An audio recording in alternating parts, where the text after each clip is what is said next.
बिस्मिल्लाहिर्रहमानिर्रहीम। अस्सलाम वालेकुम। A1 टीवी के साथ मैं हूं इरम शहजादी। सबसे पहले न्यूज़ हेडलाइन। राजा परवेज अशरफ ने स्पीकर कौमी असम्बली का हल्फ उठा लिया। राजा परवेज अशरफ बिला मुकाबला स्पीकर मुंतखब। कौन करेगा तख्ते पंजाब पर राज, परवेज इलाही या हमजा शहबाज? फैसला कुन घड़ी आ पहुंची। वजीर आला के इंतखाब के लिए घंटियां बजने लगी। इजलास की सदारत डिप्टी स्पीकर दोस्त मजारी ने की।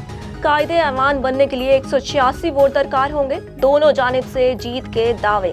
अलीम खान हमजा शहबाज के साथ मौजूद। PTI के मुनहरिफ अरकान ऐवान में आ गए। मुत्तहिदा अपोजिशन के अरकान को निजी होटल से बसों के जरिए असम्बली लाया गया।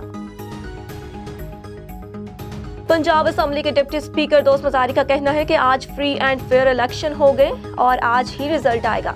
कोई समझता है कि माहौल खराब करके प्रेशर डालेगा, तो ऐसा नहीं होगा। हमने प्रेशर लेना नहीं, देना है।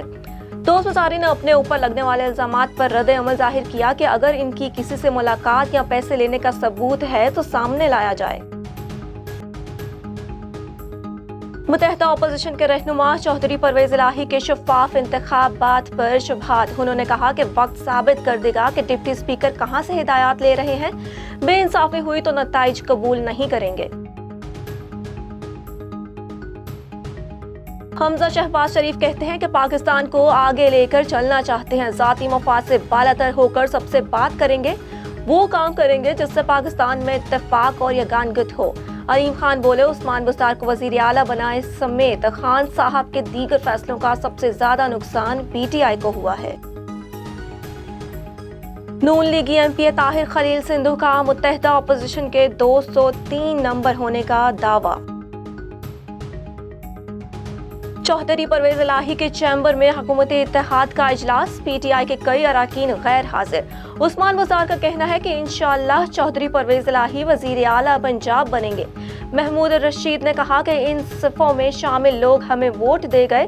मुनहरिफ अरकान को वोट नहीं डालना चाहिए। डॉक्टर यास्मीन राशिद, डॉक्टर मुराद रास और दीगर PTI अरकान को भी अपनी जीत का यकीन। असम्बली पहुंचने पर PTI के अरकान का इम्पोर्टेड हुकूमत नामंजूर के नारे। कौमी असम्बली के डिप्टी स्पीकर कासिम सूरी ने तहरीक के अदम एतमाद से कबल ही इस्तीफा दे दिया। कासिम सूरी का इस्तीफा कौमी असम्बली सेक्रेटरीट को मौसूल हो गया। हेडलाइंस से वक्त इतना ही। मजीद अपडेट्स के लिए देखते रहिए A1 टीवी। A1 टीवी, सब पे नजर, अंदर की खबर।